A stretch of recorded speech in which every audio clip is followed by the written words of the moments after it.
Hi everyone, we're just going to be doing a very quick tutorial and overview of our new software this morning. This is just a temporary video. We're going to produce a series of much better videos that we're going to put more time and forethought into. But for now, it's just me rambling on. So let's get started. First of all, there's the registration form. There's a few things that I want to explain here. When a user signs up, it's kind of important here that we just take the first name and don't put any identifying details in here. We made a decision that we're not going to display surnames to other members for privacy reasons. If you want to meet them and tell them your full name, that's all well and good, but we don't want it shown on the system. Choose a login name and email. The mobile phone number is quite important because you're going to be able to receive SMS messages when someone accepts your offer that you've put up. This is really important because it's very easy to miss an email and it's not that easy to miss a text that comes in. One of the problems that we've had in the past is people not responding. They've put an offer up on the system, someone's accepted it and they just haven't seen the email, which is incredibly frustrating and causes the admin team a lot of overhead, unnecessary overhead time. And we're all volunteers, so we could this is important anyway. Um, Town city is quite important because we've got people signing up from all over the country. Now we're not collecting people's full addresses at this time, but it is important to be able to let our members know roughly where you are in the country. So, you know, if someone's offering to cut your grass and they live on the other side of the country, it might be a little bit impractical. Um, and yeah, we'll go through that again a little bit later in the tutorial. Surname is just for the admins, so we can identify you. We need to take this, but it's not going to be shown to other members by default. It will be hidden. The About Me section, you can edit this in your profile if you already have a profile.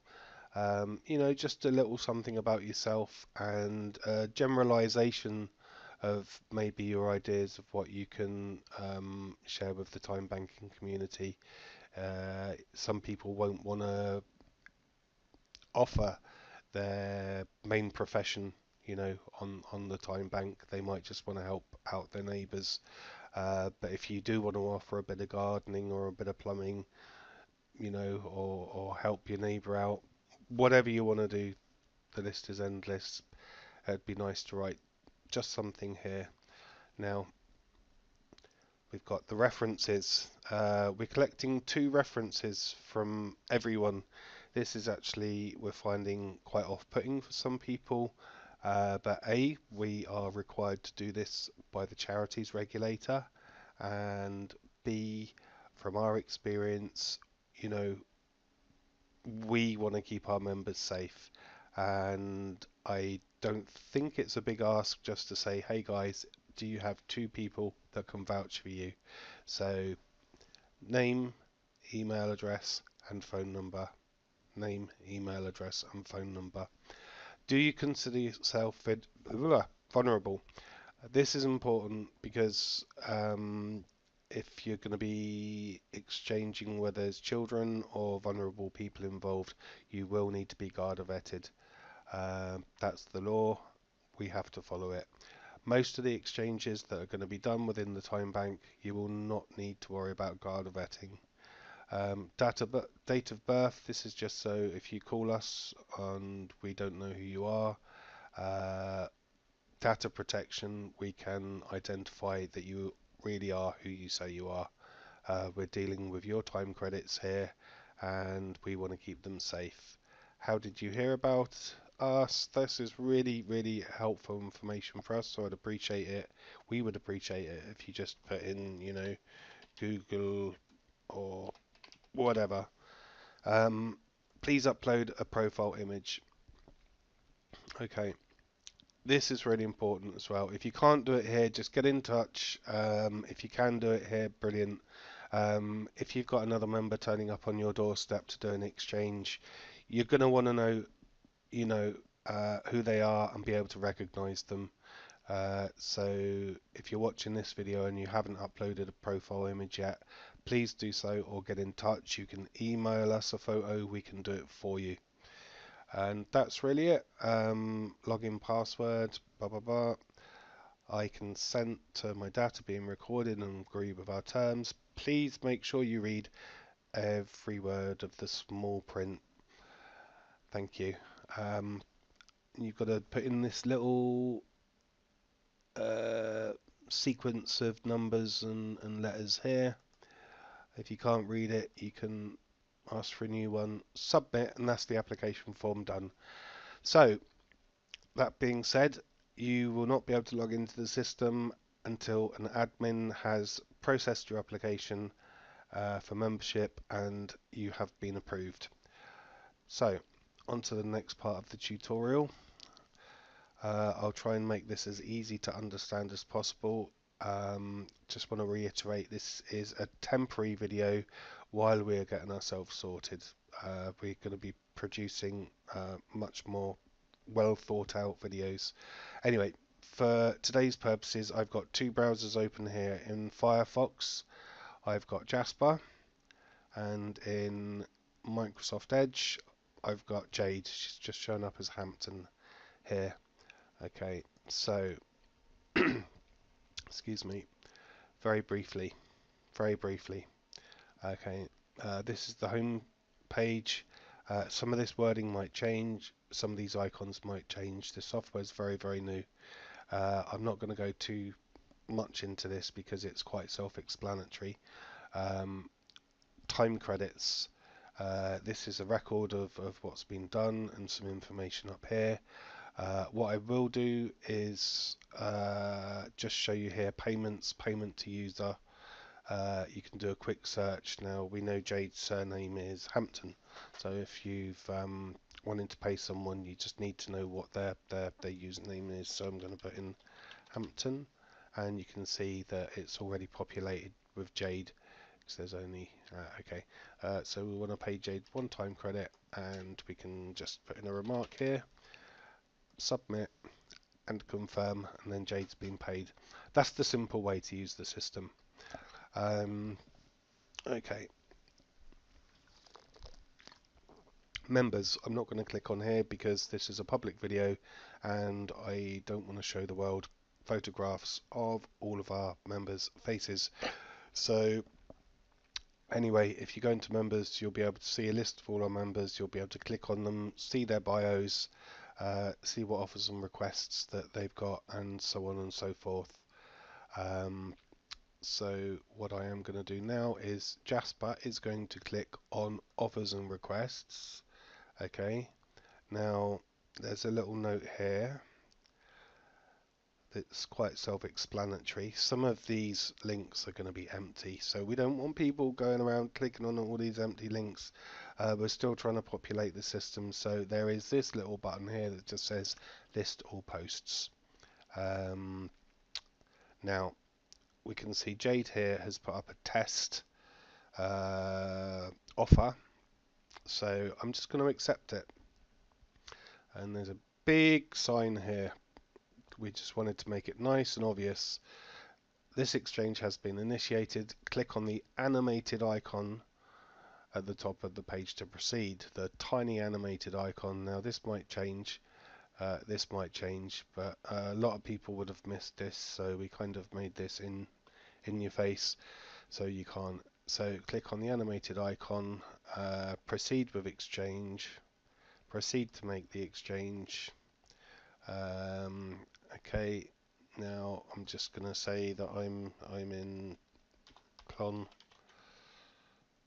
in Cork. Well, Clonakilty, Cork. And if I want to send Jade a message with this, I can do that there. And proceed. This is the confirmation page. Estimated time, 1 credit, time credit. This is important to read. The hours set for this exchange are an estimation. Accept or reject the final proposal once the exchange has taken place. Confirm. Okay, that's it. The exchange has been registered and the other party has been notified. You may now message each other to arrange the exchange. At this point, an SMS would have been sent out to both parties, and an email would have been sent out to both parties. So Jade now knows about this, that you've accepted her offer, and you can go ahead and write her send her a message here if you need to, or she can initiate contact first. Anyway, from Jade's side, um, she would have been told to log into the system, and she's got this here. A member has accepted your offer. She would have got this by SMS and by email. Now, at this point, this is important. This is the estimated time for the exchange. Only finalise hours after the exchange has taken place. So we don't do anything with that now. So I've been round to see Jade. She's come to see me. The exchange has taken place. So Jade would go in here as the person making the offer. And she can say, okay, right, that only actually took 1 hour, so we don't need to add any additional hours in. Here we can just do anything.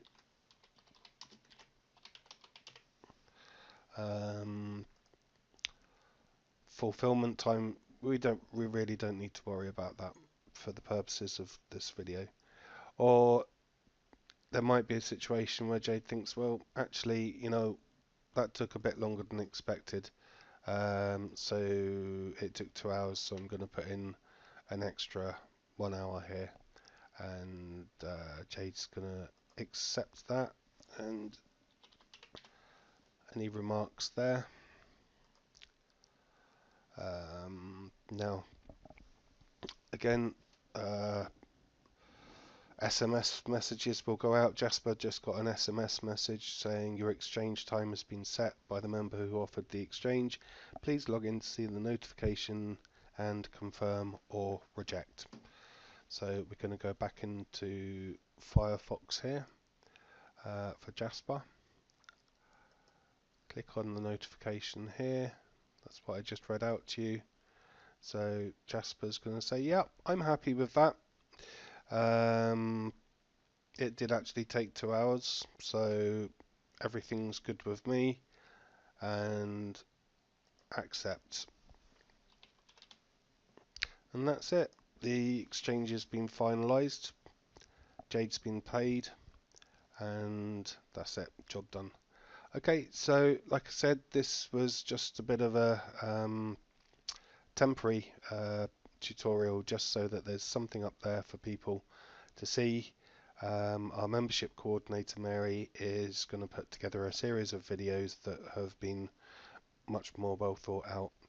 Anyway, thank you for watching this video, and happy time banking.